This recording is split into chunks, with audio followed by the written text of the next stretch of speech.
अस्सलाम वालेकुम दोस्तों, अज दसना ये है गड्डी दे बारे कि गड्डी मिसिंग करदी होवे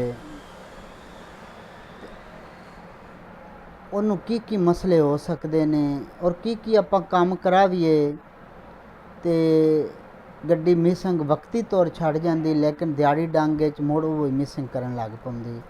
तो उनका मेन मसला दसना कि उन्नू की होंदा है। कई बारी गड्डी मिसिंग करदी होवे तो मिस्त्री कोल आपां ले जाने तो आंदे ने जरनल टूनिंग करा लो।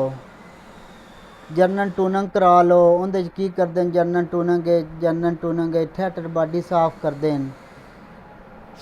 आपां ठैटर बाडी साफ कराइने आ, ठैटर बाडी साफ करा के जरनल टूनिंग नाल कराइने आ। जरनल टूनिंग की होंदी है कि गड्डी दे किहड़े सेंसर होंदे ने वो खोल के साफ करके दोबारा लांदे ने।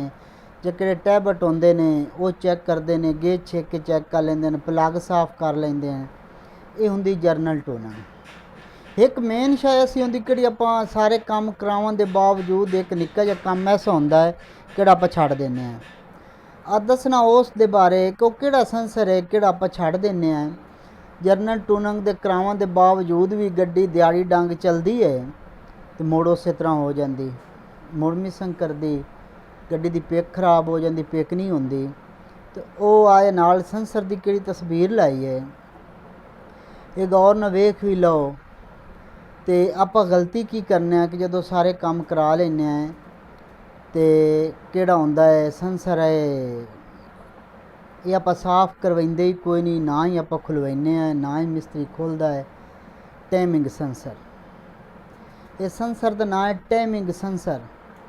हुण एक टाइमिंग सेंसर है आ तुसीं वेख लो, जब तक इनू आपां खुलवा के साफ नहीं कराना तो आपां जरनल टूनिंग करा लवीए, जिहड़ी मर्जी टूनिंग करा लवीए, ठैटर बाडी साफ करा लवीए, प्लग साफ करा लवीए, हत्तां के आपां टैबट किहड़े ने वो सैट करा के गेज खिचा के दोबारा प्लगां दी गेज खिचा के फिट करा लवीए तो गड्डी दिहाड़ी अद्धी सही चलसी, लेकिन गड्डी मिसिंग लाजमी करसी।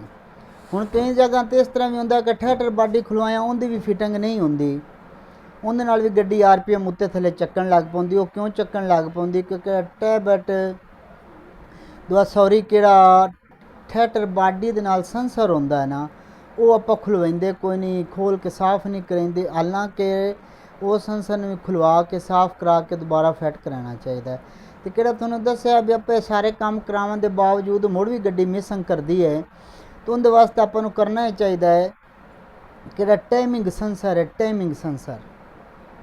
टाइमिंग सेंसर खुलवा के या नाल वीडियो वेख लो, तस्वीर वेख लो। टाइमिंग सेंसर खुलवा के इनू साफ करा के दोबारा फिट करा के चैक करके वेख लो गड्डी की किहड़ी है ओके दी आवाज़ उसी उनकी वजह कि जो आप सारे काम करा लेने नाले टाइमिंग सेंसर साफ नहीं कराइंदे तो किहड़ा टाइमिंग सेंसर है ना, ये गड्डी नूं पावर भी इत्थों ज़्यादा जाती, गड्डी की पिक भी ज़्यादा इत्थों जाती, गड्डी दे सारा मसलन कि टाइमिंग है ना इत्थों ही होंदी।